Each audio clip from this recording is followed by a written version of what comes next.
الحمد للہ وکفا وسلام علی عبادہ الذین اصطفیٰ اما بعد فاعوذ باللہ من الشیطان الرجیم بسم اللہ الرحمن الرحیم.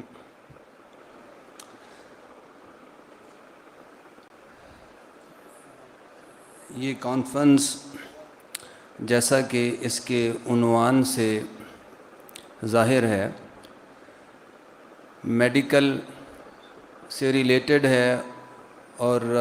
جیسا کہ ابھی بتایا گیا کہ میڈیکل کے بہت سارے اسٹوڈنٹس اور پروفیشنلز اور ڈاکٹرز بھی تشریف فرما ہیں. تو میرا نام پروفیسر شہباز منج، ایجوکیشن یونیورسٹی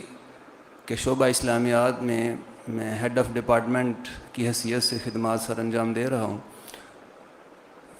میں آپ کی اس کانفرنس میں ظاہر ہے کہ بنیادی طور پر تو ڈاکٹرز موجود ہیں. مذہب کے حوالے سے ہی گفتگو میرا ڈومین ہے، جس پر جو ہے وہ چند ایک گزارشات اختصار کے ساتھ پیش کروں گا. اس ادارے میں کئی دفعہ اس سے پہلے بھی میں حاضر ہوا ہوں مختلف مواقع پر. جو سائنٹیفک کانفرنس ایک دفعہ ہوئی، اور بھی جو ہے وہ مذہبی رواداری اس کے حوالے سے یا بلاسفیمی کے حوالے سے مختلف تناظر میں علامہ سید جواد نقوی صاحب اس حوالے سے مبارکباد کے مستحق ہیں کہ وہ ڈیفرنٹ اس طرح کے جو سلگتے ہوئے سوسائٹی کے مسائل ہیں ان کو ایڈریس کرنے کی کوشش کرتے رہتے ہیں، اور اس کے حوالے سے لوگوں کو آگاہی فراہم کرتے ہیں اور بہت سارے لوگوں کو اٹریکٹ کرتے ہیں اور لوگوں کو متوجہ کرتے ہیں اس طرح کے ایشوز کی طرف. تو یہ اس طرح لوگوں کو ان موضوعات کی طرف لانا اور اس پر سوچنے پر آمادہ کرنا، اس پر مل بیٹھنا، اس حوالے سے گیدرنگ کا ہونا، یہ بھی میں سمجھتا ہوں ایک بلیسنگ ہے. تو آج کا جو موضوع ہے وہ خاص طور پر عنوان پیوند اعضاء نفس کا احیاء، یہ میں سمجھتا ہوں ایک نہایت ہی منفرد عنوان ہے اور منفرد موضوع ہے. مجھے اس کا گہرا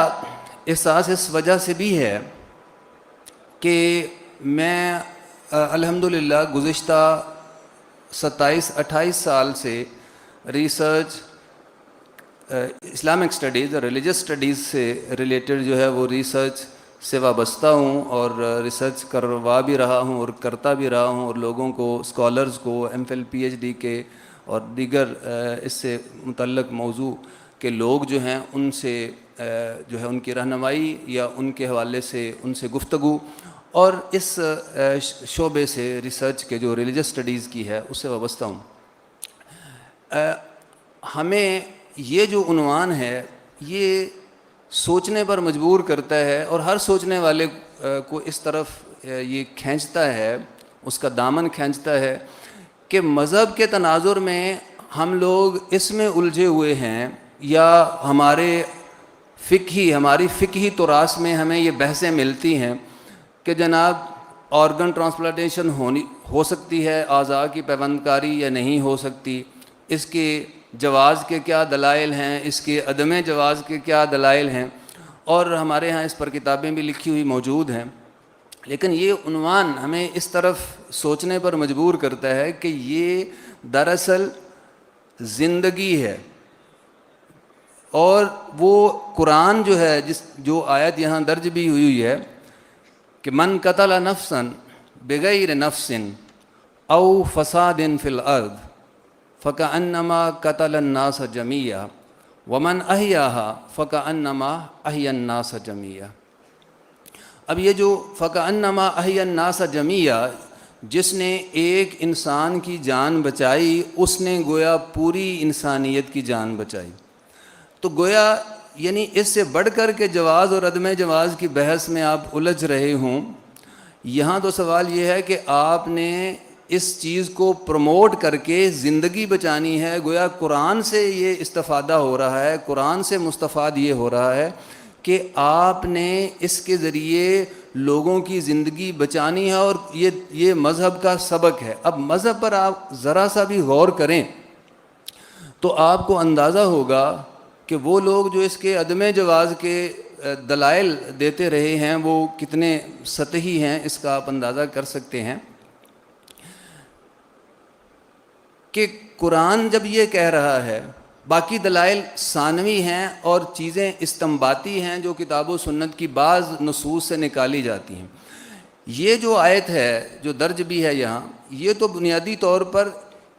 سب سے بڑا استدلال اس موضوع پر یہ ہے کہ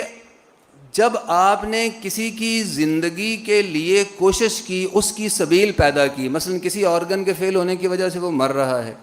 تو اب آپ نے وہ آرگن فراہم کر دیا، تو گویا آپ نے قرآن کی اس آیت پر عمل کیا، وَمَنْ أَحْيَاهَا فَكَأَنَّمَا أَحْيَا النَّاسَ جَمِيعًا،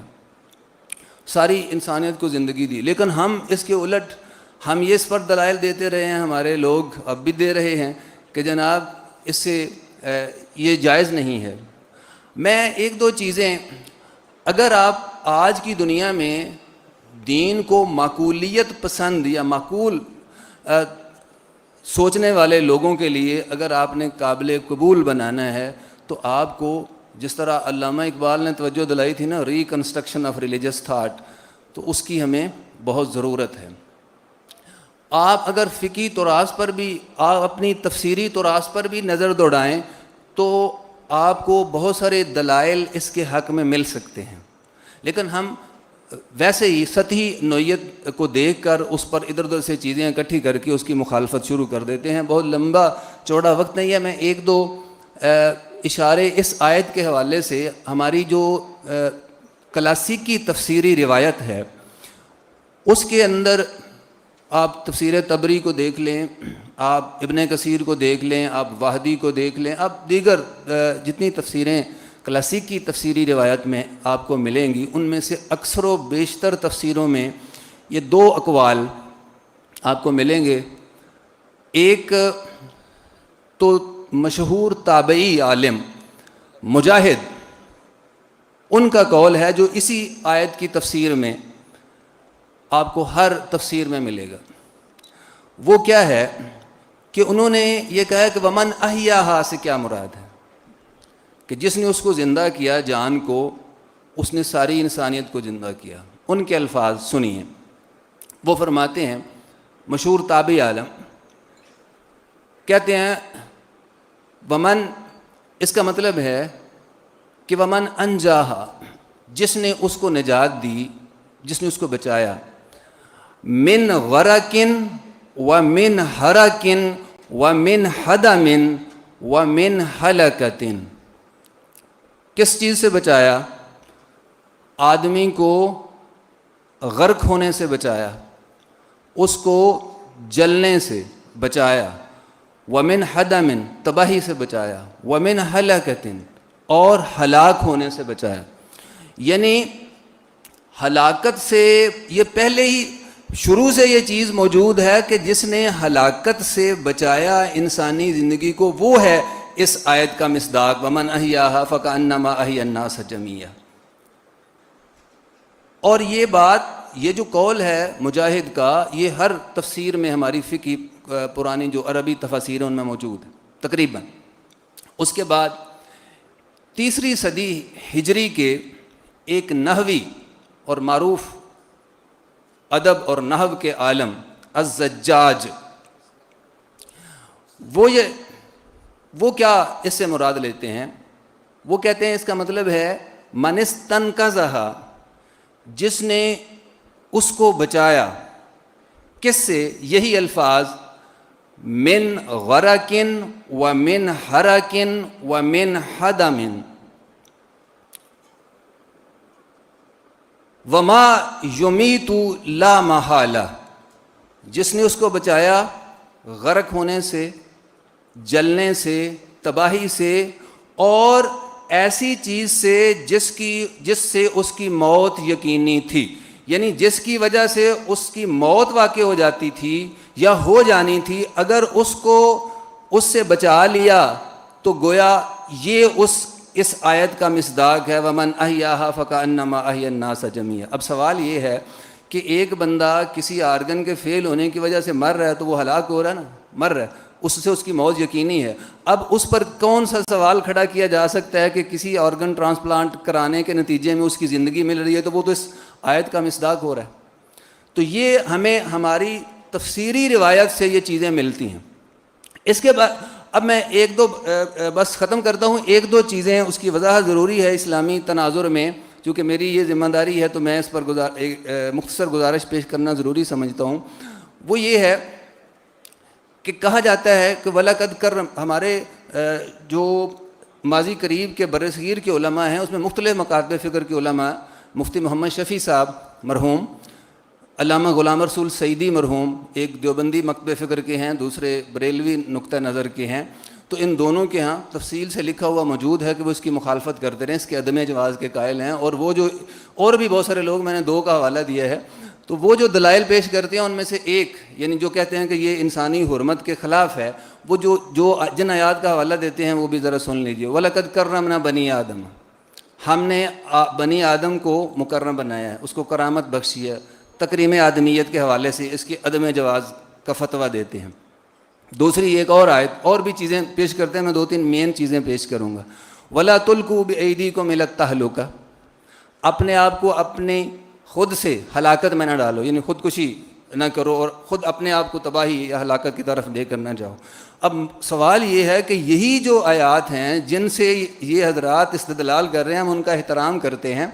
لیکن بات یہ ہے کہ جس سے استدلال کیا جا رہا ہے کہ وَلَقَدْ كَرَّمْنَا بَنِي آدم، ہم نے بنی آدم کو مکرم بنایا ہے، اس کو کرامت بخشی ہے، اس کو عزت بخشی ہے، اس کو تکریم بخشی ہے، تو سوال یہ ہے کہ اس کو تکریم بخشی ہے اسی لیے تو اس کی جان بچائی جا رہی ہے۔ تو یہ آیت تو بجائے اس کے کہ یہ آپ کے آرگن کوئی کٹ جانے کی وجہ سے اس سے آپ عدم جواز نکالیں، یہ تو الٹا اس طرف لے کر جاتی ہے کہ یہ جو مر رہا ہے، اس آپ نے قبر میں جو لے کر جانا ہے، قبر اور مٹی کا رزق بنانا ہے اس آرگن کو، اس کے لیے آپ کہتے ہیں کہ ٹھیک ہے وہ اس کی بے حرمتی نہیں ہے، لیکن یہ جو مر رہا ہے اس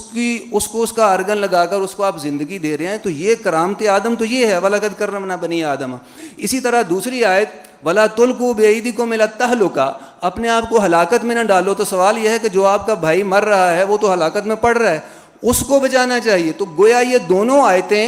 تو اس طرف لے کے جا رہی ہیں کہ جو مر رہا ہے آرگن فیل ہونے کی وجہ سے آپ اس کو سپورٹ کریں، یہ زندگی ہے، یہ اگر آپ نے اس کو چھوڑ دیا تو یہ ہلاکت ہے، یہ خودکشی ہے، اگر آپ نے اس کو چھوڑ دیا تو یہ کرامت انسانی اور تکریم آدمیت کے خلاف ہے۔ یہ سادہ سی باتیں ہیں، آج لوگ اس کو سمجھ رہے ہیں، اور میں دیکھ رہا ہوں، میں نے مفتی منیب الرحمان صاحب کی ایک تحریر میں پڑھا کہ انہوں نے کہا کہ میں پہلے اس بات کی مخالفت کیا کرتا تھا لیکن میں اب اس پر کنفنس ہو چکا ہوں۔ یہ میں نے خود ان کی تحریر میں ایک میں پڑھا۔ تو کہنے کا مطلب یہ ہے کہ یہ جو چیز ہے یہ رفتہ رفتہ لوگ اس کی طرف آ رہے ہیں، اور یہ جو اس طرح کی کانفرنسز ہیں وہ کنٹریبیوٹ کر رہی ہیں اس حوالے سے۔ اور وہ جو علامہ اقبال نے کہا تھا کہ آئین نو سے ڈرنا، طرز کہن پیڑنا، منزل یہی کٹھن ہے قوموں کی زندگی میں یہ سمجھتا ہوں کہ ہماری قوم جو ہے وہ اس کٹھن منزل، اس کٹھن مرحلے کی طرف بڑھ رہی ہے۔ وآخر دعوانا ان الحمدللہ رب العالمین۔